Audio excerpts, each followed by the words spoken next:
there's factory spec that the engineers say it has to have this flow through in order for us to release it for production. And All that, right. that If can you can cause get, like garbage in it still so leftover I will non-stick say, manufacturing.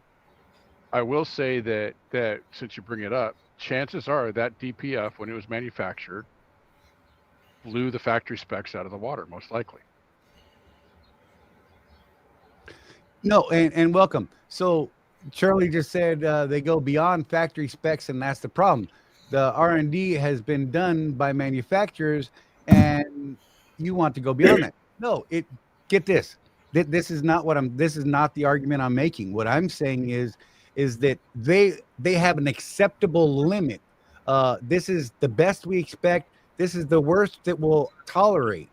Anything that's worse than this number, we're going to send it back to back to the beginning, and we're going to replace that piece. But as long as it's within this, whatever, if we're talking like charge air This cooler, if tolerance. it's long within that 3 pound difference or 5 pound difference, depending on the manufacturer, we're going to say that's okay. But there are better limits based on the quality of the product. And it's not just the quality of the product, but how clean that product is to start with.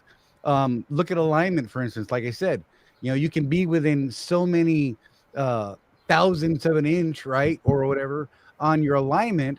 And I assure you that if you're at the max tolerance on the right steer tire, and you're at the and it's max tolerance to the right, and toe in or toe out, and your left steer tire is the opposite max, you're going to eat them tires up. I don't care what, but you know what? It's fine. It's within factory tolerances. It's within manufacturer tolerances.